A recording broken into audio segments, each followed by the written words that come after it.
Hey y'all, real quick.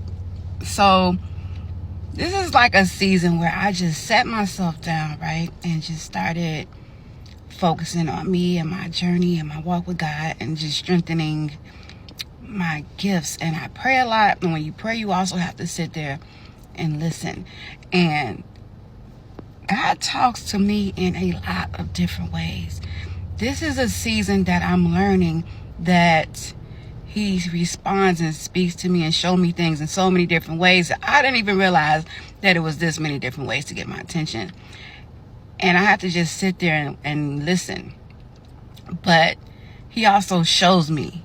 But He also gives me feelings. And He also gives me dreams. And then I'll have visions. Sometimes I'll see something upon waking up and then it'll be gone, but it will be symbolic of something. So it makes me deep dive and learn more and do more studying and more research. But kind of like when you have a kid and you want them to be strong and you want them to be dependent, and you just got to give them a little bit so they can catch the rest on their own.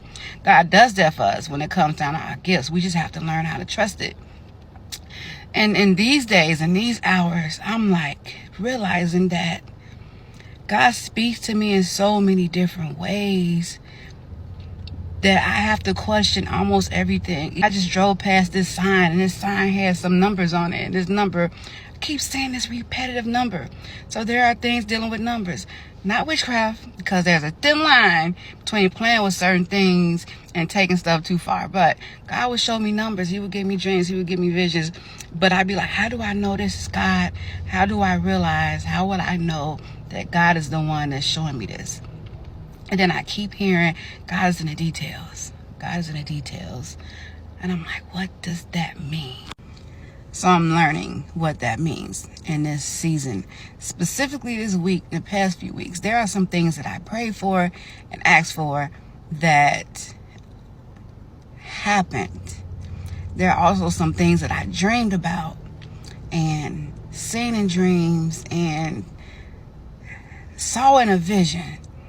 And then all of a sudden, a year, 2 or 3, it plays out. So I'm like, God was showing me something, because this just played out the way I seen it.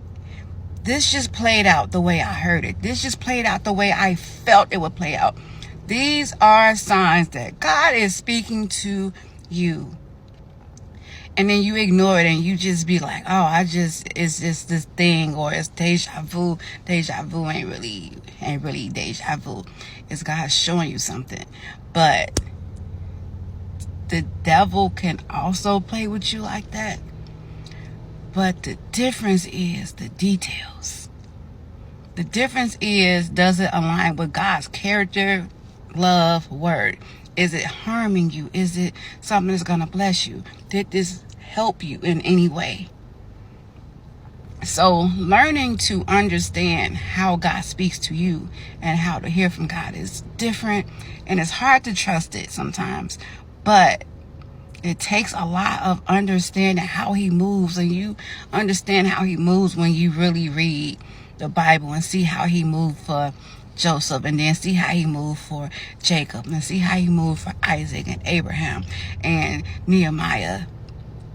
Just some people I'm throwing out there. See how He moved for Peter. See how He moved for the lady with the issue of blood. And you realize that He's forgiving, He's loving, He's trustworthy. He doesn't condemn, but He corrects, and He don't play with people. He ain't the one to play with either. But once you understand how He is and who He is and His character and what He would and wouldn't do, because you know His character, and then you understand how He responded and how He spoke to them. Look how He dealt with Daniel. Daniel was a dreamer. Daniel saw the writing on the wall and understood it. Daniel was discerning. God is in the details. Don't nobody know what you need but you. Don't nobody know what you've been praying for but you. Don't nobody know what you dreamed but you.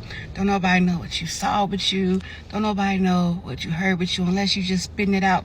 But for it to come to pass, even if it's a year, 2 or 3, and it to play out and you be like, that was weird. It's not weird. That was God showing you something and speaking. You gotta verify it. The proof is in the details. God is in the details. Like one way he showed me recently, I went to this hair show. And I had bought these tickets like 6 months ago. Did not remember which ticket I bought or what position I paid for. But I know me. I never buy the cheapest ticket. And I might not buy the most expensive VIP. So when I get there, the girl was like, you got your receipt? And I'm like, no. She like, well, which layer of ticket did you buy? And I'm like, I don't remember. It's been 6 months. It was like 100, 160. And then there was like 200 or something, a VIP. So I'm like, I don't think I bought the most expensive. I don't remember. So she just gave me the basic ticket. So I basically sat in the arena, and I was sitting there, and which still wasn't bad seats, but I'm like, I just was sitting there like, I'm not supposed to be right here. I had this strong inkling that I'm out of position. I was like in the middle of the room, and I'm like, my character would have not bought a ticket that set me this far back. But I couldn't find my receipt. Some kept telling me to get up, go through your phone. So I just typed in the name of the event, looked through my phone, it came up. I spent $178. My ticket included food and drinks and all kind of stuff. And I'm like, I am sitting in the back of the room when I qualified and paid to be in the front. So I got up and went back to the desk, told the lady, like, here's my receipt. I found it.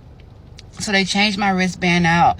I went back in. I could have really been like darn near front row, but those seats were taken because I didn't know my position. But God was talking to me. Me sitting in that room and feeling like this ain't it. This ain't where I'm supposed to be. This is not. I just felt an unease. I was just discomforted sitting in the wrong seat, and I knew this wasn't it for me. And I had paid close to $200 to be up there. So I was like, dang, God, I didn't realize you talked to me in this magnitude. I knew you showed me dreams. I know I can hear your voice sometimes. I know sometimes I hear and I see stuff. But I overlooked just having that feeling.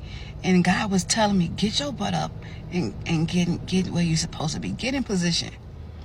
You are out of place. Being out of place cost me some things.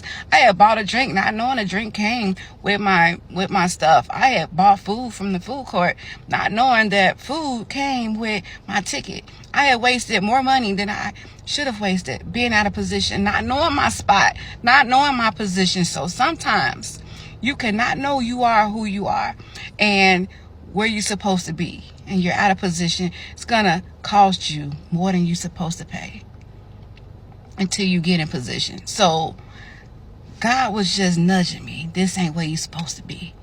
This ain't where you're supposed to be. And I know sometimes in life, God deals with us like that.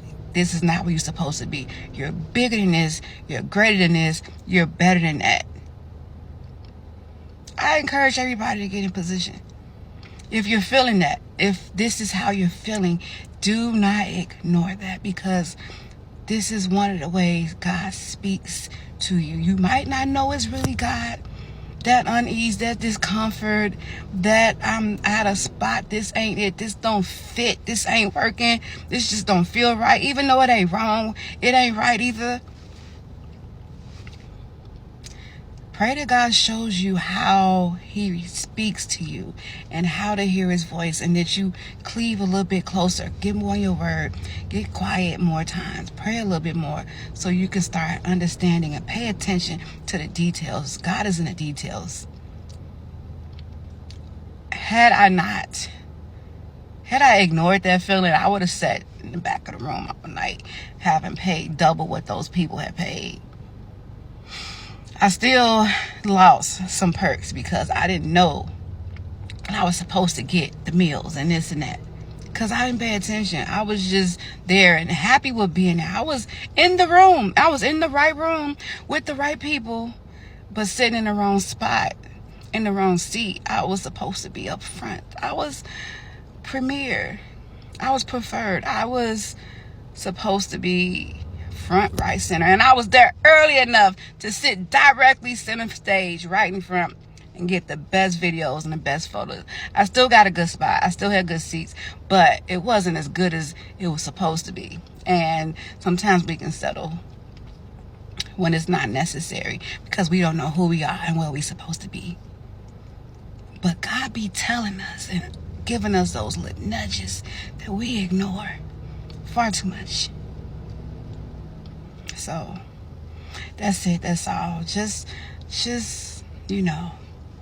learn how God speaks to you. And God is in the details. He's going to show you things that nobody else would know. No one else knew I was supposed to be up there but him. I didn't even know I was supposed to be up there. And he's telling me, this ain't it. You're in the wrong seat. This ain't it. You're out of position. You're out of order. Get up. Go back to start. Show these people this paperwork and get your badge and go where you're supposed to be. And then when I sat down in that new seat, I was content. I was happy. I was enjoying the show. I was enjoying the girlies and their work ethic and you felt the energy. You felt everybody's vibe because I was in position. I was able to really enjoy it way better than I would have had I stayed back some more rows. That's it. Bye, y'all.